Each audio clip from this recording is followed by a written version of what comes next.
Okay. All right, so welcome everyone. We are in our Montgomery Art Association member meeting for November. My name is Frank Mancino. I'm Vice President of Programs for MAA. And we have as our featured speaker this month, our esteemed David Daniels, who is our renowned watercolorist here in Montgomery County, here in Silver Spring. David has taught and painted extensively for many years, both here and I believe in a previous life in Michigan as well. He has taught extensively and has shown extensively, and tonight he is going to give us a demonstration on his technique for watercolor. And so without further ado, I'm going to hand over the reins to David. I will ask everyone that to please keep themselves on mute during the course of the demonstration, and we are recording this as well. So with that, David, I will hand it over to you. Welcome, and we're looking forward to a great demonstration. Thank you, Frank. You know, this is great. I see some old friends I haven't seen in a really long time. So this is very nice for me. If you don't know me, I'm Dave. I've been here, Dave Daniels, been here for since 1980. Taught around a lot, taught at some colleges. I worked at the Smithsonian for a while. Keep your laundry smelling fresh way longer. Hello. So I look forward to showing you some things tonight that if you've known me, that my process hasn't changed very much. But if you understand how I paint, you'll realize that I couldn't put down fresh paint like I do and go on with the next step because it would be too wet. So I've had to do some recording ahead of time so that I could have some dry pieces to work on.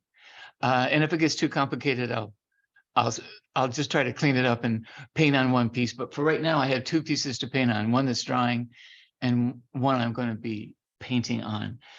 My process is, well, Daniel Smith, the guy who makes the paints, I have a blog on his website, and he referred to the style of my painting as watercolor batik. And when I think about it, that's pretty much what I do. Instead of cloth, I'm using paper. Instead of dyes, I'm using paint. And instead of wax, I'm using Frisket. The process is pretty much the same. A lot of people don't like Frisket at all. And if you don't know what Frisket is, I'll show you, I'll tell you. It's a masking agent, and it keeps paint from touching the paper so that when you want to take the Frisket off, you have white paper underneath. If that's not clear to you, I will illustrate it many times before the evening is over. One thing I would look forward to, and I sincerely mean this, I do better work when I'm asked questions. It opens up a conversation. So even though you're all on mute right now, if you just want to unmute yourself when you ask me a question, first of all, just a few courtesies. You don't have to say, Dave, may I ask you a question? The answer will be yes. So if you just say, hi, this is Frank, I want to know what color that is, I can go from there. So you don't have to ask permission to ask me a question. And I've done this before, so I'm doing this for you. So I would suspect that you would have some questions, or at least review some things that you haven't seen before. Wanted to. More than 115,000 people have left this area. We have somebody from Florida. It would actually be a trap to lure in Ukrainian forces. If I can just remind everyone to please mute themselves during the demonstration, that would be wonderful. Thank you so much. Thanks, Frank. The first thing I'm going to show you just a couple of my paintings. If you don't know me, I want you to know where I'm coming from. I was trained in botany and biology before I turned to be an artist. And so that is always evident in my work. And then I'm going to show you some of the prep that I do for my work. Some of you might know that I glue my watercolor paper to an aluminum surface. It's permanent. It's a done deal. I can't undo it. I don't want to undo it. But if you aren't familiar with that process, I have some slides that show that. So let me just switch cameras a little bit and I'll show you what I'm talking about.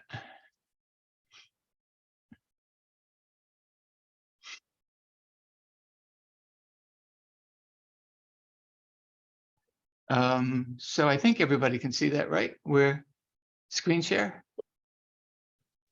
Yep, you're all good. Okay, thanks. My botany and my zoology always show through in my paintings. First of all, my paintings are very large, 30 by 40, 40 by 60, and some of them even bigger than that. But even though I take advantage of, I extend the colors sometimes beyond reality, they are academically correct. If you know the plant, it will be correct. And if you see my animals, they will also be, I mean, anatomically correct. This is one I just did. I donated the proceeds of this to Ukraine. And if you look carefully in this corner, I have developed a line of stencils that I use in my work, which is not all that common. And I'm going to show you how I do that. The stencils I make were never, ever to be the star of the show.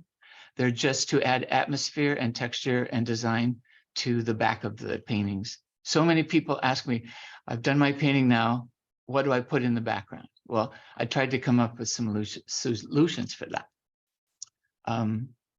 This is one of my newer paintings. This is a cardoon plant. I grow that in my front yard.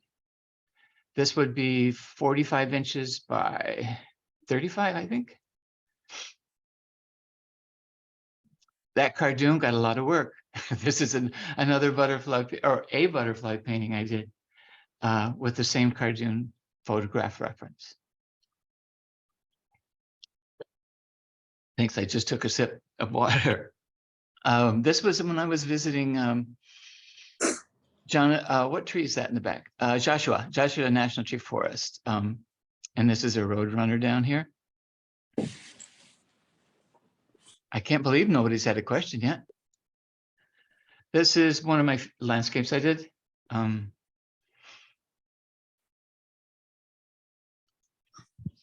You might guess. I actually had a pet crow for a while, so he ended up in lots of my paintings. This is one of the biggest paintings I've ever done. I think it was 60 inches. And then if it got matted up, it was even bigger than that. So then with sizes that big, you must be using some pretty large brushes then? You know, I use the same size brushes for all of my work, and they're not huge. I think I'll show you. The better the brush, the fewer of them you need. And I think a size 6 is the biggest brush that I've used, but that's an irrelevant number because every company's 6 is a different one, but it's not huge at all. It's pretty small actually for the size of the paper. Do you use a Heike brush also? No, I actually don't. I have one and I've used them. I usually use, if I have ever used it, it was just to wet the paper down before I started. I took this painting at an angle because you're going to see the real painting in a minute, but this is my table in my studio. And I just wanted you to see how big it was compared to what it might look like when it's, when you see it this way. So that one is 60 something, 61 by Is there something. gold on that painting? Did you say gold as in the color gold? Yeah, a special gold, because when it was lying flat, it looked like there was some extra texture to it. It may have been just the reflection of the water down in here. Yeah.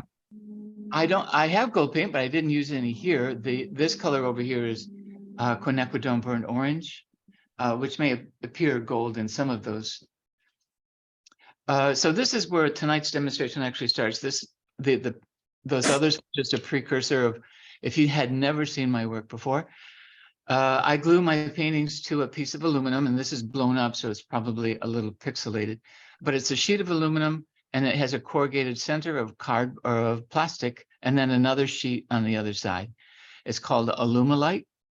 And the reason I do that is that it is strong, it's very light, it's archival, And I have just learned to paint on paper that is absolutely flat, because once I glue it, there's never a buckle or never a bubble. And I've also learned that if I want paint to run in a certain direction, all I have to do is put a little wedge under one edge, and the whole painting tips and goes in the direction I'm wanting it to go. There are many products on the catalogs now, but they're all really, really expensive because they have the word art in front of them, you know, art board or art aluminum. This is from a sign company. I can order it and it delivered to my house free the next day. So that's a pretty good deal. But it's called a Alumilite. And people always want to know what I glue it with. This is the glue that I use to hold it down. Golden is a company that I like. So this is the references for the painting I'm going to be working on tonight. I have had over 100 caladiums in my yard this year, and I just took some pictures. And this is, I usually use photographs, but caladium are so easy to draw because they're more or less just a big elongated heart. So this was my composition. This is out of proportion because it's bigger than I actually drew it, actually, I think. But you can see my sketchy lines in the back. And, oh, I skipped a beat there.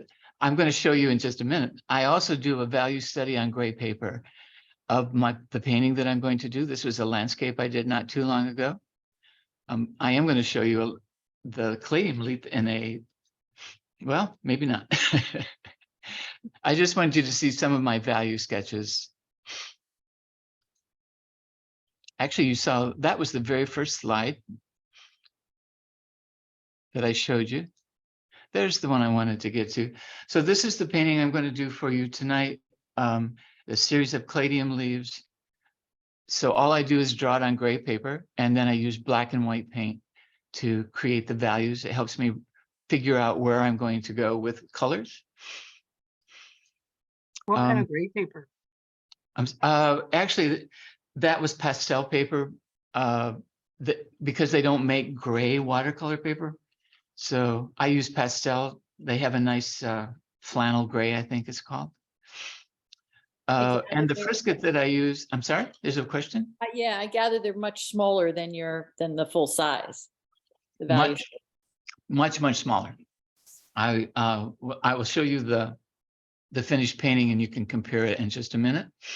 The frisket that I use, frisket is that a generic term or is that a brand name? No, I think it's a generic.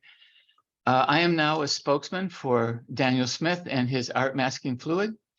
So this is my picture in the background. And if you go to his website and go to the blog section, I have several blogs there of this same process with photographs in process. When I'm not doing a Daniel Smith demonstration, I use Tear Mender, which is a common glue that you can buy from the hardware store. It's exactly like Frisket, except it's about half the price. So it just depends on my audience. So I thought I would share that with you. It acts just like Frisket, but it isn't nearly as expensive. And I use a lot of it. So I go for anything that will help me save a little money. This is my palette.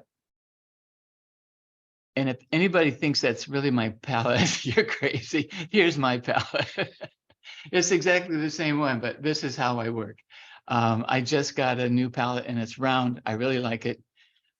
So this is just the cleaned up version of it from the catalog. But it's porcelain, so it weighs 8 pounds. I do not travel with it. It's just too heavy, but it cleans up beautifully. People always want to know my colors. I had to come up with a list. So those are the colors on my palette. I don't expect you to write them down or know them, but I did that mostly for myself. And this is the stencil I'm going to be using this evening. This lighter part is acetate.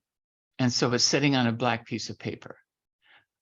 I designed them for myself, but they also are retail from a place called Stencil Girl Products.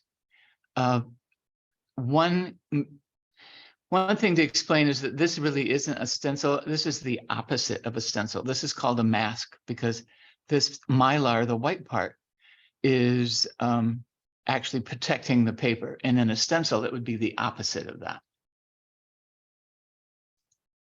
And this is just a design I did with that stencil so you could see what it was. This is going back a bit to, sorry, why Sure. did you do your value painting on grade paper? Most of the world actually is 18% gray. Photographers have known that number for a very long time. And it's just the actual what we look at across the room or out the window is mostly 18% gray, and it's accented with white and black. So I just started with gray, which gives everything a common denominator. And then I added black and I added white for the accents. It's like an old-fashioned value study, except I start with gray and just accent it with white and black to get to the values that I'm after. Thank you. Sure. Dave, do you have a specific number of grays that you use, like 5 or 3 or? Grays or values? Yeah, great values of gray. Yeah, I never less than 3. I would like to get to 5. And when I teach, you know, it's the same story that probably many of you have heard by now, that, you know, value does the work, but color gets the credit. I'm a real stickler for finding out values in a painting, and then only then translating that into color, rather than starting with color and trying to translate that into value. I try to drive that home to my students a lot. Any other questions? I think did I hear another one? Okay. So this little video right here is, I'm gonna, except you can't see me right now. There's a painting in back of me of these caladium leaves, and I'm going to apply Frisket, and I just wanted you to see how I did it. There's a squirt bottle over here in my hand. I'll show you. There we go. I'm not just out, it appears right there like I'm just outlining the leaf, but I'm not doing the whole thing. I don't want it to look like a color book. And that Frisket will have to dry completely before I can paint on it, or it will ruin your paintbrush. And if you don't know what Frisket is, it's a medium that protects the paper. So I'm saving out white paper right now.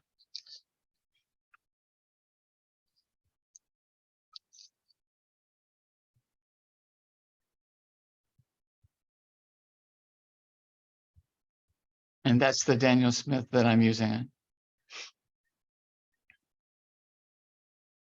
I can see, it's Mary. I can see why you buy the cheaper version, because when I'm Yeah. using my Daniel Smith, I'm like barely eking it out because it costs so much money. I know. So I don't make it this thick, and I'm glad to see you making it this thick because And it I gives you also more texture. remember that I said I only use Daniel Smith when I think I'm in the Daniel Smith audience. A sidebar would be that I'm a brand ambassador for Daniel Smith, but I'm also a brand ambassador for Golden, and I'm also a brand ambassador for a company called Wilcox. So I figure I have 3 mistresses, and if they ever find out about each other, I'm going to be in real trouble. David, did you say earlier that you also use the Terramender as a kind Yes. of mask as well? Could you use that in place? That's my go-to.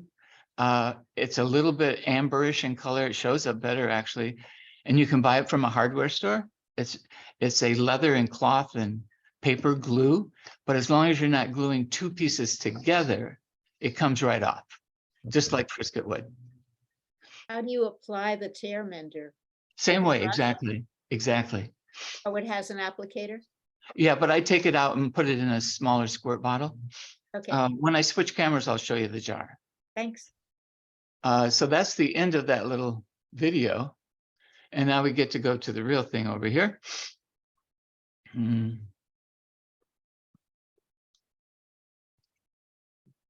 Before I switch over to the other camera, any general questions for me?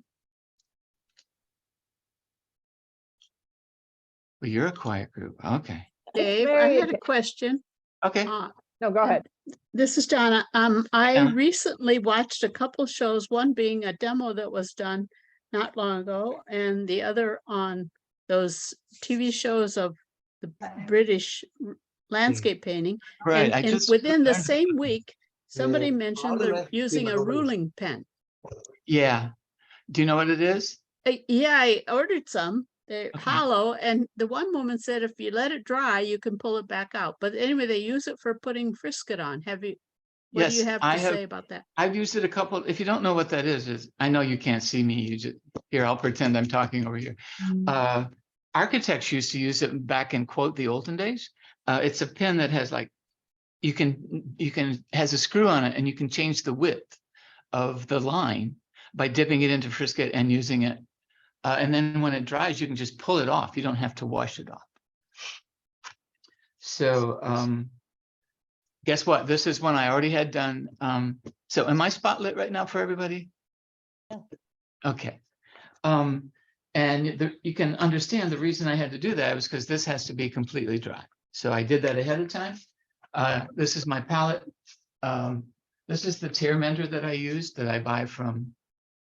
I get it from Ace Hardware in downtown Tacoma Park.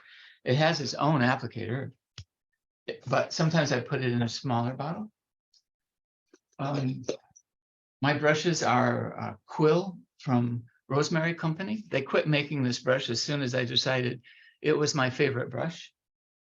So I also like a company called Raphael.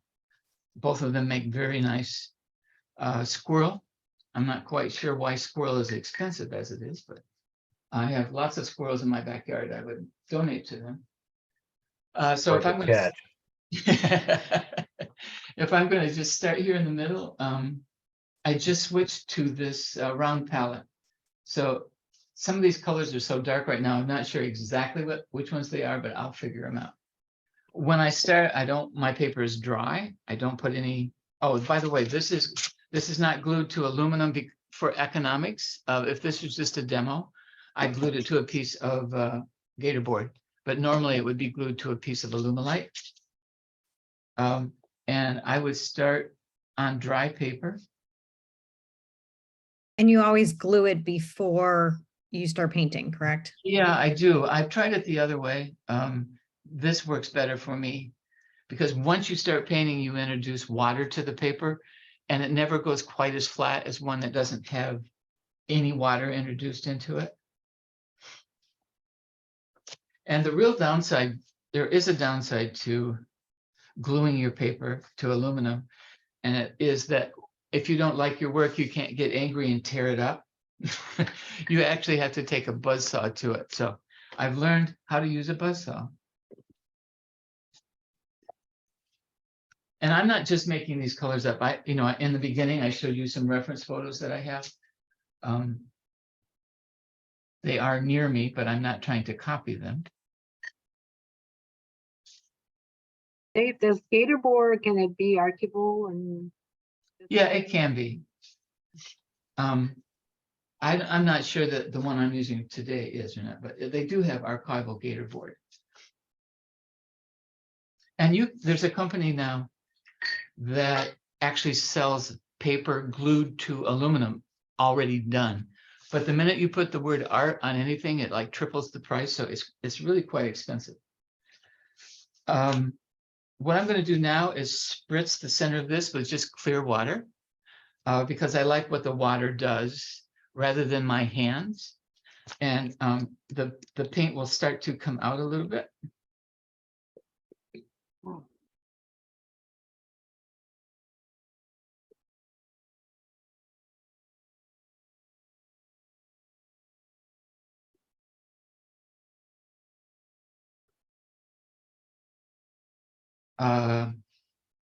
If you were in my class, we just had a whole unit on that, right, Carol? I'm now going around the outside edge. This is a new color to me. It's called Shadow Green by Daniel Smith.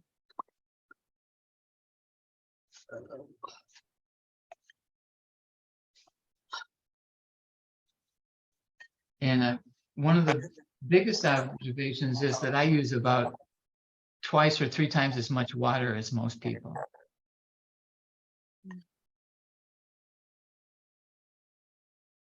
The green I'm And- using now And is that's, called, and that's because why? I like the fact that the only way the pigment touches the paper is by evaporation. Because I have so much water that it will stay wet, and then eventually when the water evaporates, the pigment touches the paper. And I think it makes it much brighter.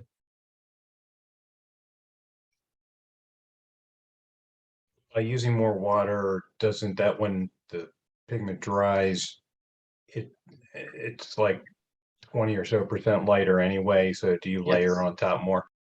It will always be much lighter than what you think it's going to be.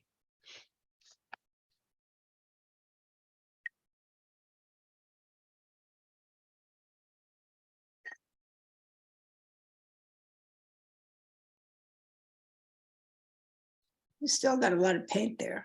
I do. I recognize that voice.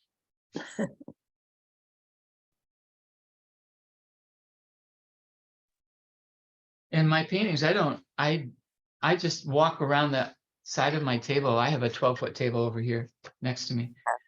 So I'm painting upside down a lot of the time. But because it's all drawn out, I don't have to worry about it.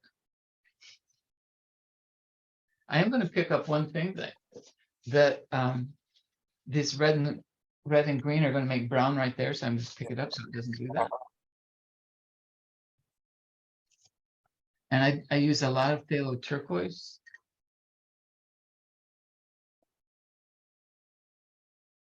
It's Mary again. Is your style then to not do like a backwash to begin with? You start with your very wet paint in the areas that you specifically wanted. Is that become your style?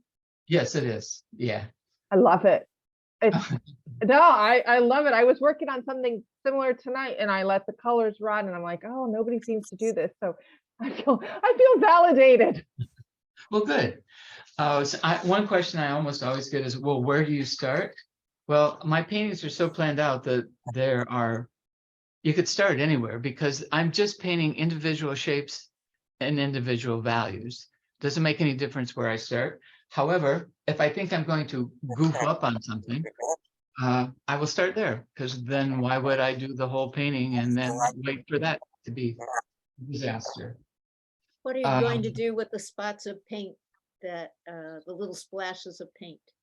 Absolutely nothing. Every single painting I have has those little spots of paint. I've tried to clean them up. I've tried to not have them happen. They always happen. And I've decided to live with them because it's a painting and I just didn't want to spend any more energy. And I know that drives some people crazy. But Dave, how do you wet your paints in the, before you start? spray bottle. You just spray all the Yeah. palette. That's what Mhm. I'm talking about. Uh-huh. You work in a limited palette, or will you use like 6, 8, 10, 12 different colors I for a use painting? everything. There's 24 here plus 4 in each corner. I certainly don't use them all in every painting, but I want them available to me.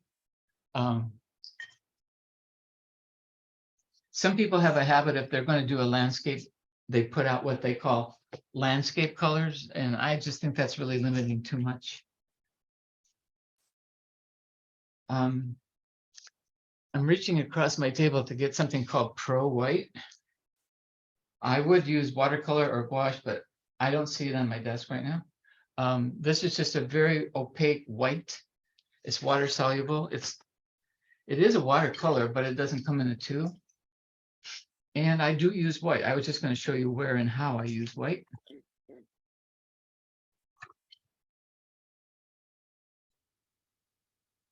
I don't paint objects white, but I like what white paint does to the rest of the painting.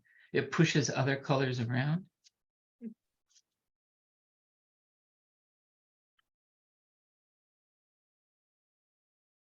And That's called Horizon Blue. It's a new color that I really like. And all of this is still very, very wet. But you can see. I want to zoom in just a little bit so you can see how wet that is. Oops, I only have 50-50 chance of going in the right direction. There we go.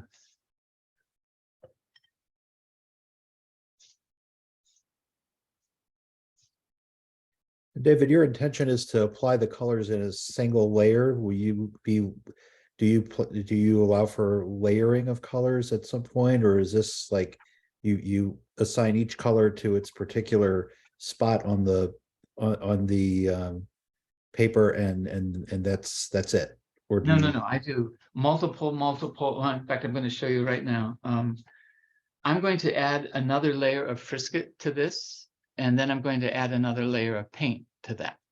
And so I'm always thinking about glazing, which is when you put one color over the top of another color when it's dry. And as you can see, I couldn't do that because it's wet right now. So I'm going to switch back to my other camera and show you. Application. Well, first of all, questions about this I guess this is step number 1 is the Frisket. Step number 2 is the paint. Questions about that? Okay. Will Would you you let mind- the, Go ahead. oh, I'm sorry. Will you and you'll let the current layer of watercolor completely dry before you remove the Frisket, or is Right. removing the Frisket is the absolute last piece of the puzzle here? This has to be completely dry, and I'm going to add another layer of Frisket right on top of it. Got it. Okay. In different areas. I don't have to. There's no reason to go over the same area. Right, but And- I think what he's asking also is, as you're going layer to layer and putting the Frisket down, when you're completely done with the painting is when you actually go and remove all of the Frisket to expose all of your whites and all of your undercolors. Very well put, yes. However, it's not a rule. It's the way that I do it. But if I wanted to, I could take off half the Frisket halfway through. I wait to the end, but there's no reason that you would have to do that. Let me show you the application of Frisket. Here's number 2. So this will be blurry for about 2 seconds. So this is the second application of Frisket, as you can see. And as you know, that's not the same one I'm working on. So I had to do this one ahead of time.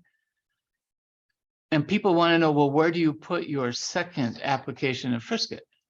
Well, if I see something that's really beautiful that I think I'd like to save out, I put it on that. If I see a place that needs some interest, I put it on that.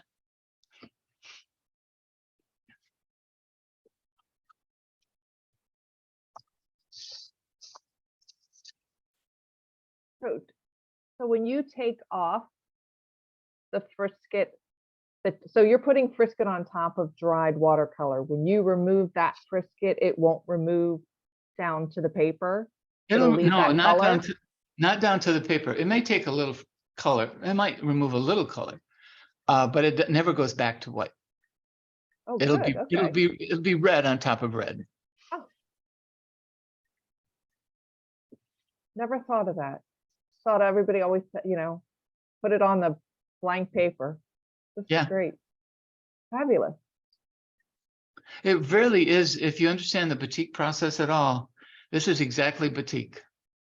We're going darker with each step usually. Now, I'm only showing you 2 layers tonight. Most of my big pieces have 3 at a minimum, 4 or 5 later on. Because remember, every time you add paint, you're going darker and darker and darker because you're adding more paint. So you have to be careful not to just go too dark and lose the beauty of watercolor. So that was the second application of Frisket. So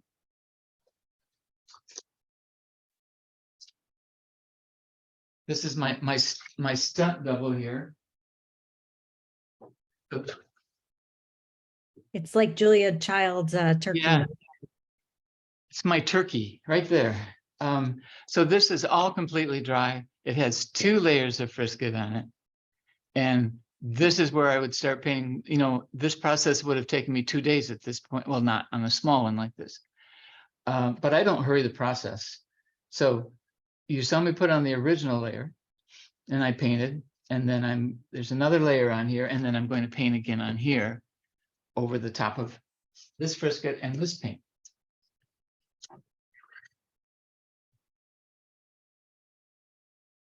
Dave, do you ever start with the background or Do I ever what the background? start with the background? Or I what? don't. Because if I paint the background, I'm locked into the shapes that are left. It's like I've painted and then I have these 2 leaves, but if I just paint the positive things or the objects, I could always add another leaf if I wanted to. But if I have painted the background, I'm just locked into a puzzle piece at that point. I will show you, I'm going to put a background on this one. Now, sometimes I use the same color, sometimes I use a different color. I'm not trying to just duplicate what I did the first time.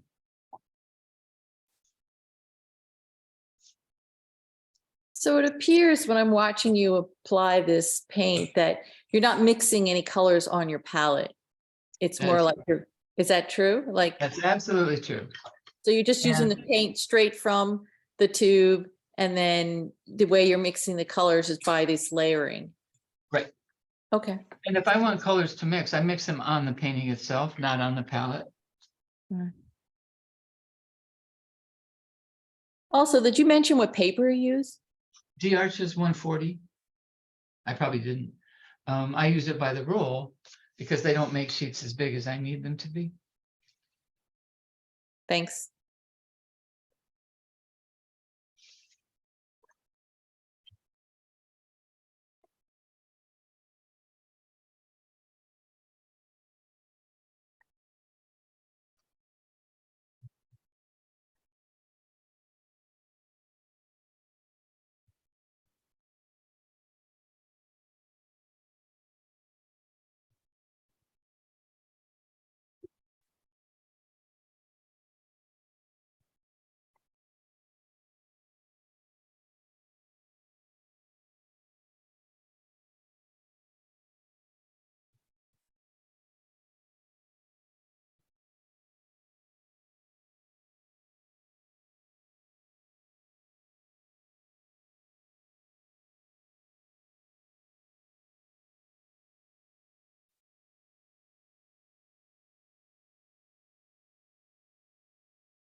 The painting you're,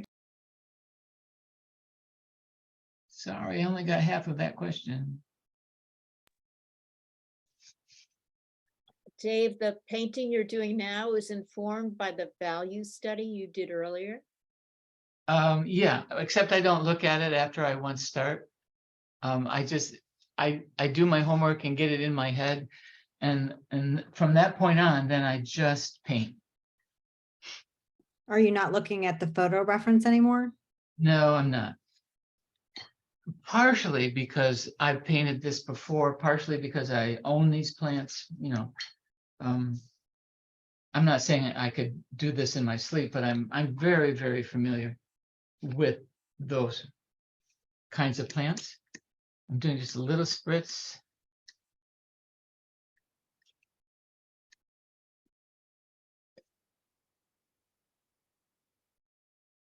I don't work in my studio after sundown, so I have some pretty strange lighting going on that I'm not used to seeing because I just don't work under artificial light. But I hope those colors are coming through. They're absolutely exquisite It's colors. gorgeous stuff. That's amazing.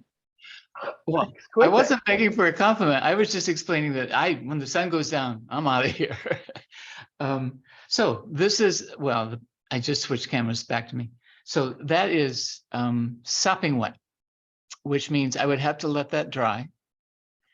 In a real world on a big painting, I would then maybe selectively add another layer of Frisket and another layer of paint.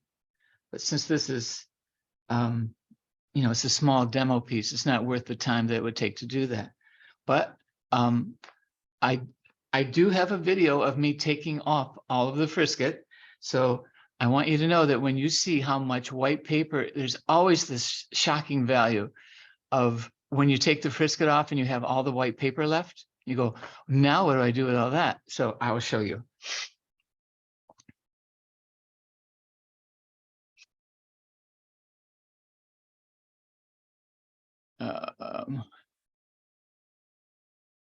And I think you'll even hear me. So this is my version of what I just painted: 2 layers of Frisket, 2 layers of paint, and then this is me taking off the Frisket.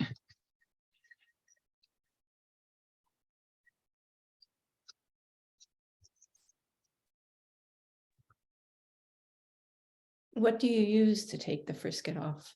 There's actually a product, it's called a rubber cement pickup. It kind of looks like just the crepe sole of a shoe. It's just hard rubber.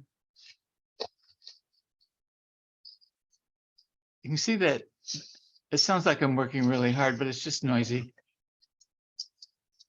I should have removed the sound on that.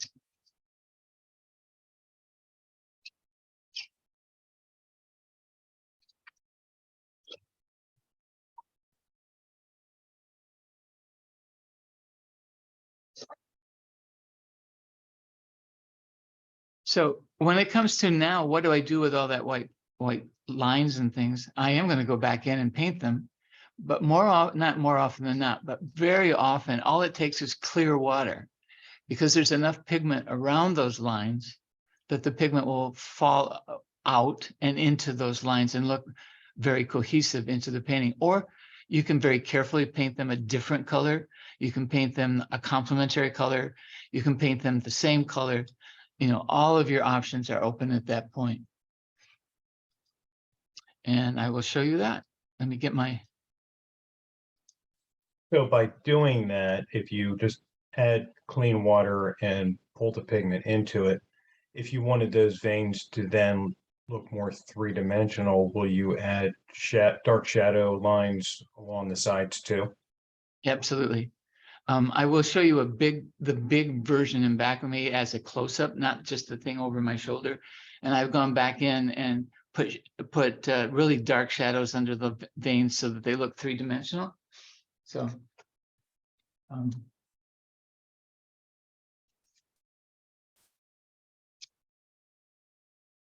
slightly different colors. Well, first of all, because the paint is dry, watercolor always looks brighter when it's wet.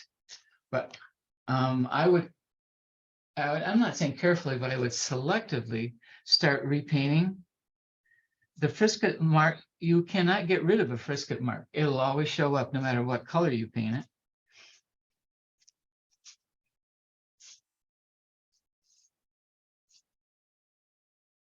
And, I could very carefully just paint one of these red, but I wouldn't do that very often. And all of these out here,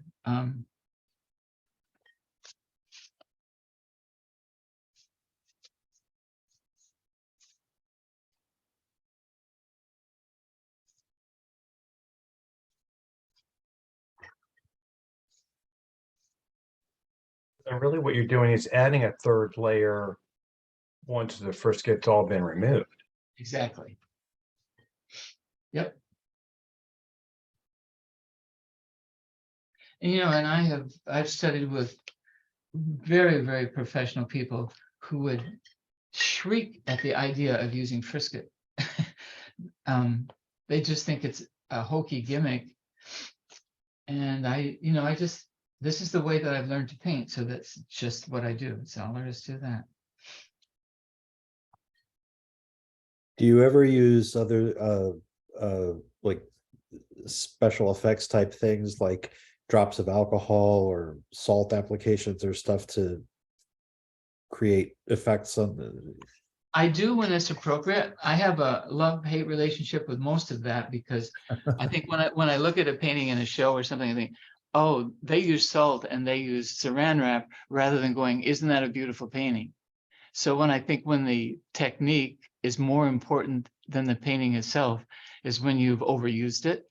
I actually did use salt on the finished piece because I liked what it did. I think it was appropriate for this piece, I guess is what I'm saying.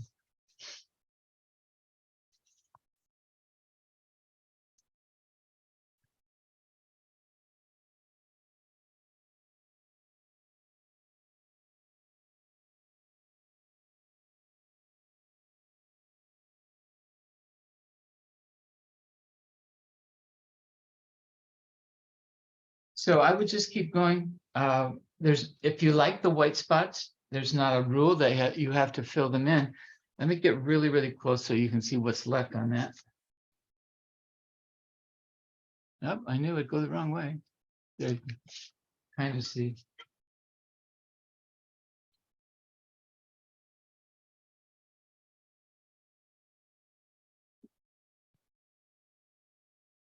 And then one last thing I'm going to show you is the background.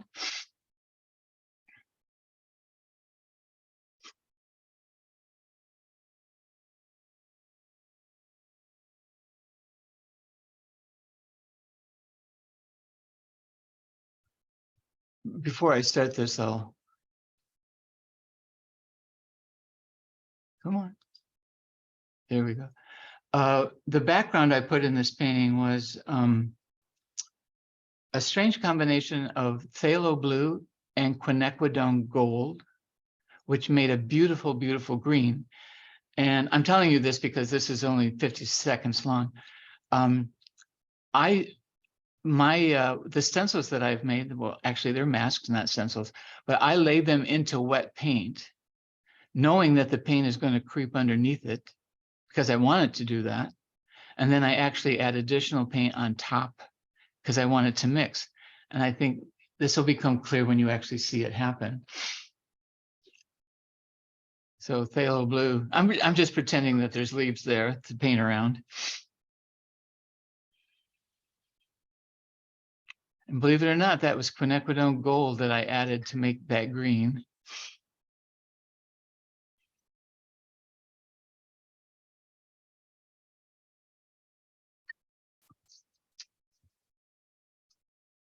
And that's one of my stencils.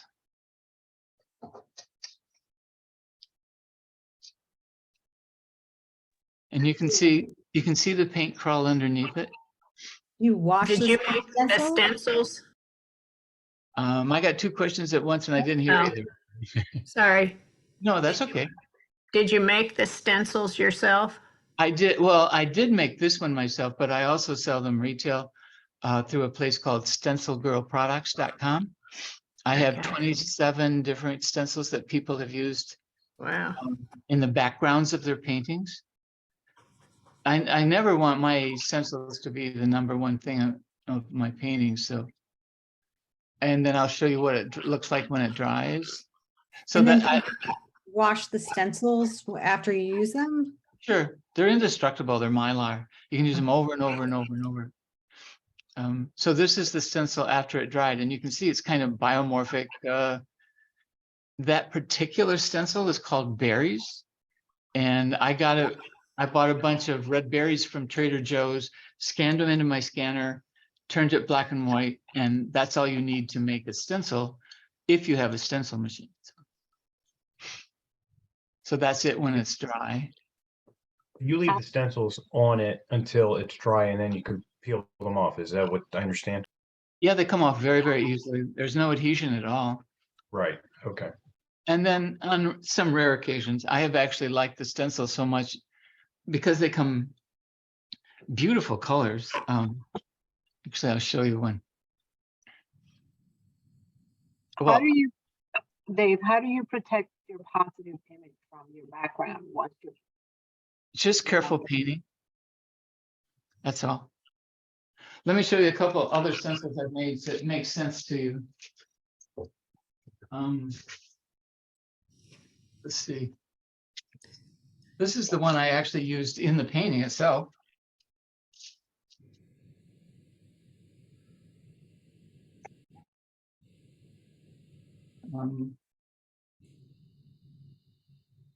Oh, that one probably, oh, that's butterflies I made. So they're just in the background because people don't know what to put in the background. And that's one thing that's one thing I do. Let me take a second and I'll show you the finished painting.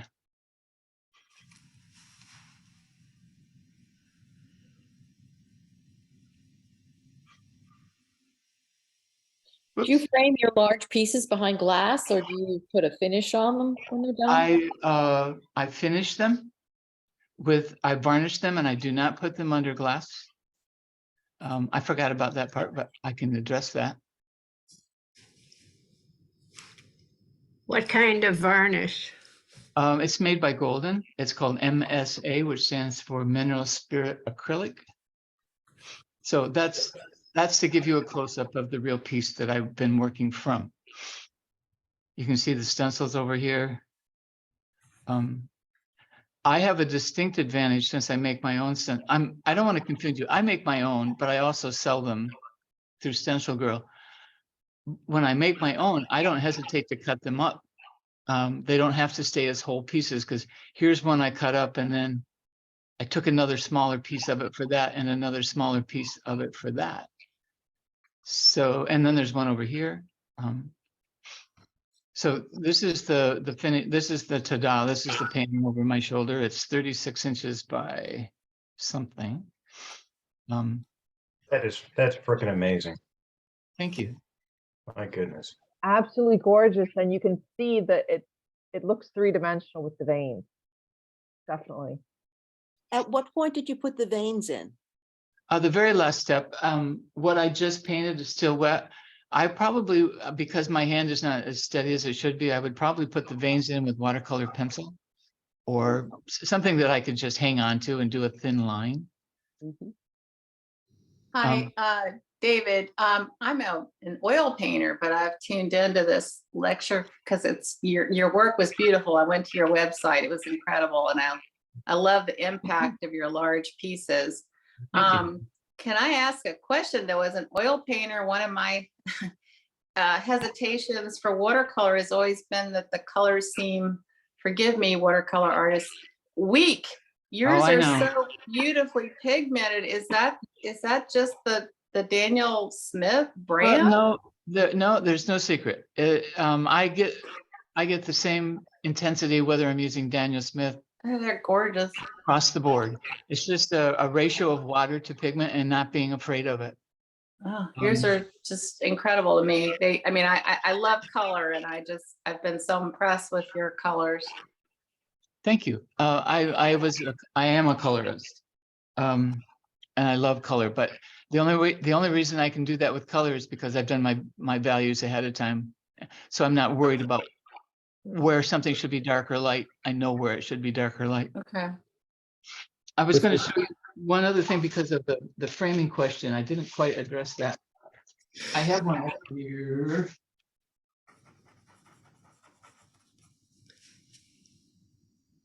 Oh, other camera. The painting behind you looks like it's framed with a mat. Looks like a what? Like if it's framed with a mat. Yeah, that's what I'm going to show you right here. Okay.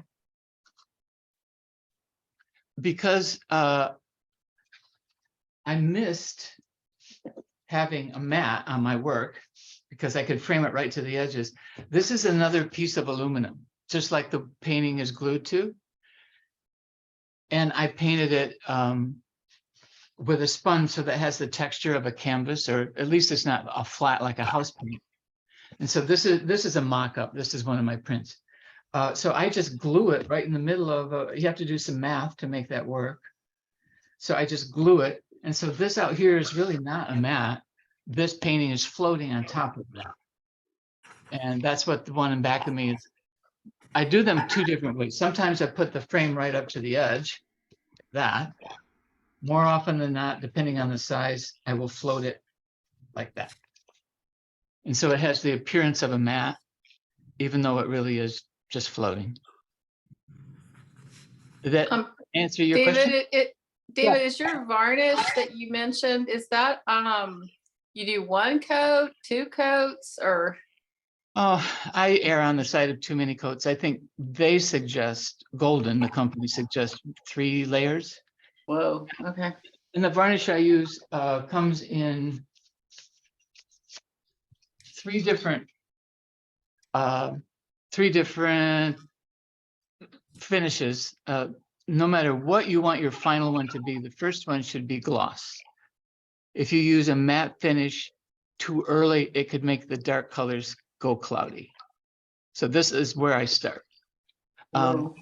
This same product comes in a form that you can brush on, but then you have to dilute it with mineral spirits, smells up the house. And so I prefer the spray. I do it in the garage. But there's Okay, satin and matte and gloss. Start with gloss. Start with gloss. Yeah, it keeps the brighter colors bright. David, to the extent that you do use watercolor pencils, is there any particular types that you use or recommend? And also, when you're doing your initial sketches, what do you generally use to do your initial line work? The initial line work is just whatever I grab in number 2, just to get something on a piece of paper. I'm not very specific about that. Okay.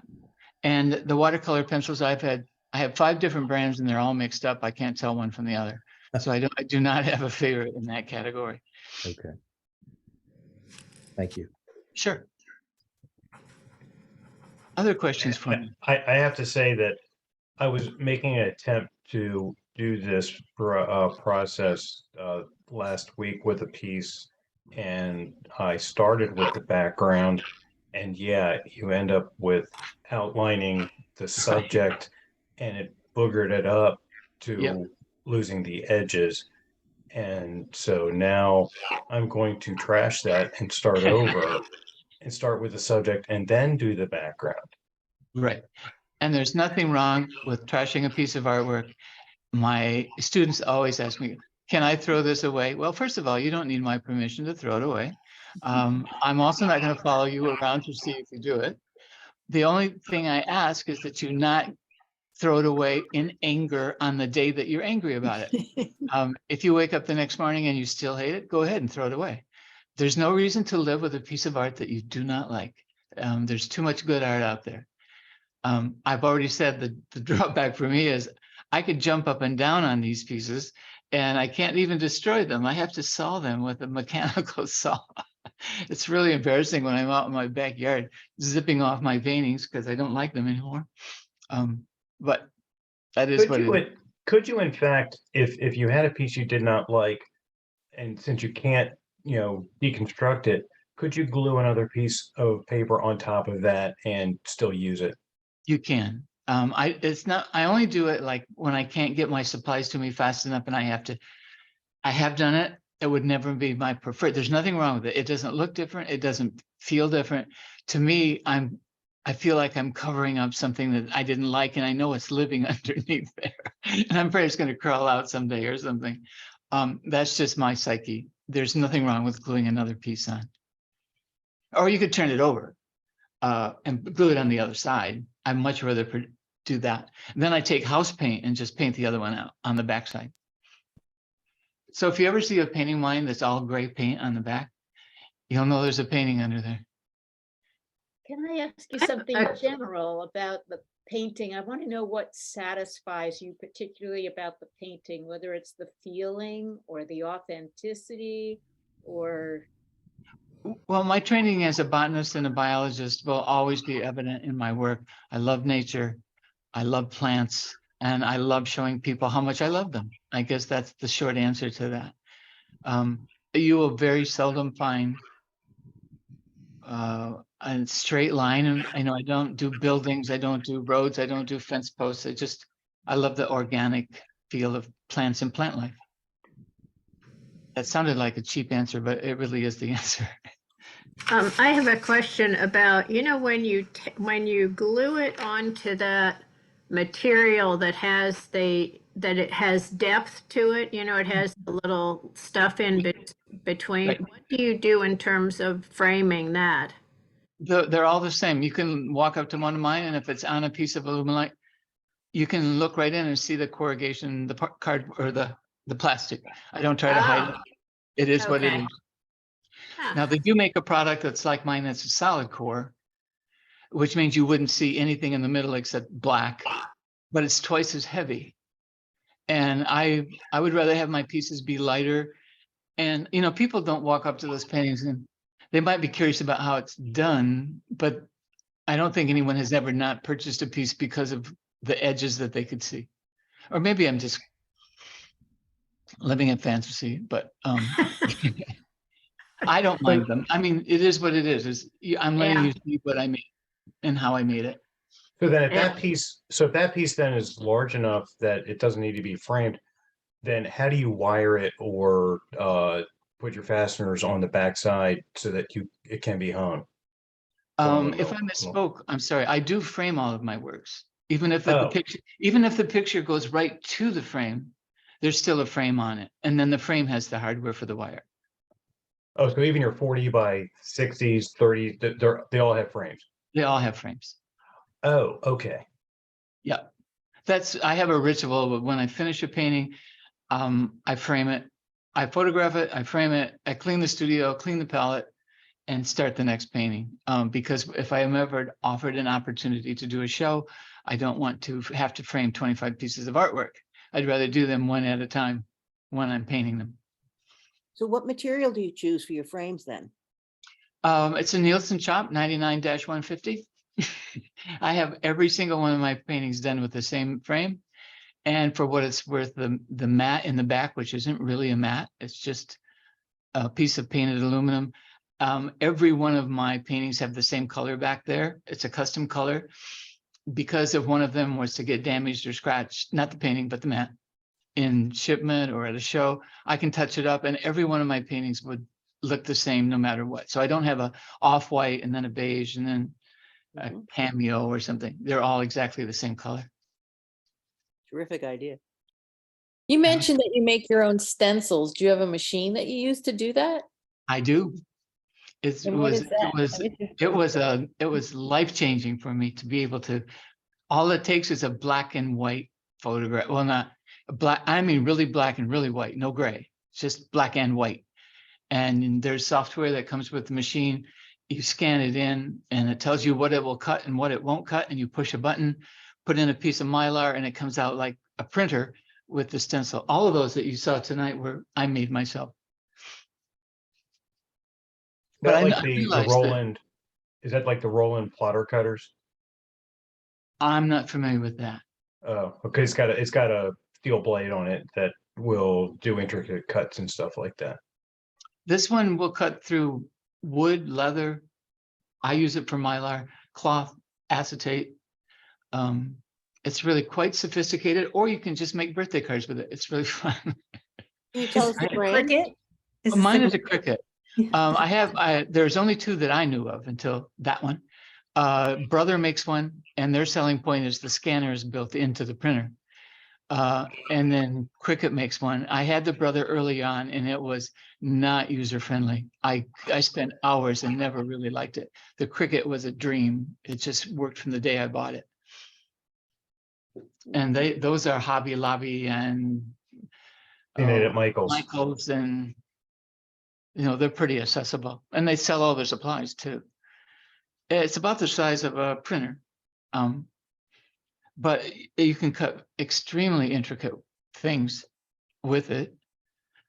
I haven't cut anything but Mylar stencils for my own work, but I have the luxury of cutting them up. Most people, when they buy a $15 stencil, they don't want to cut it up, but you really should, because you can use it in so many different places than what it comes. And if you go to Stencil Girl, this isn't a sales pitch, but she has thousands. Her name is Mary Beth Shaw, the owner, has thousands and thousands and thousands of stencils, and some of them are just amazing. So It's not just my stuff up there.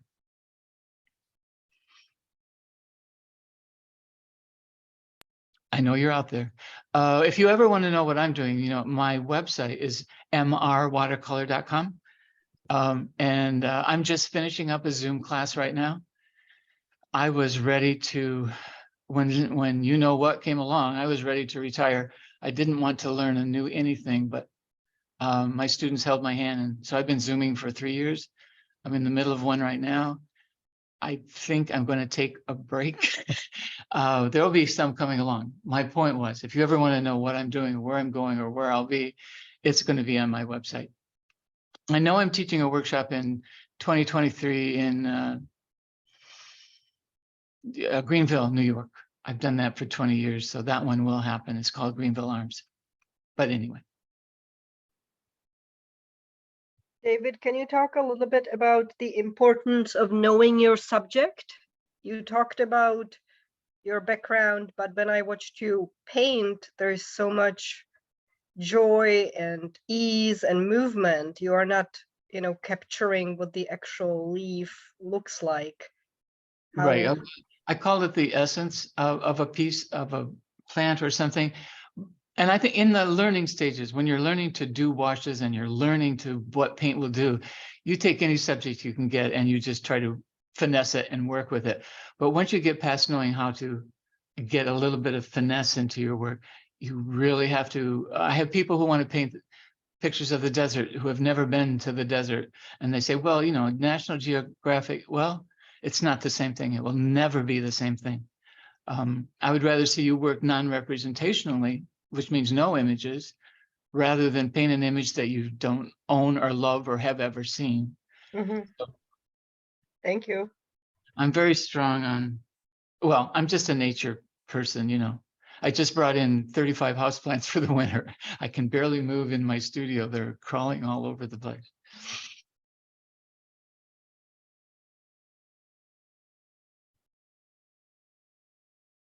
Hello?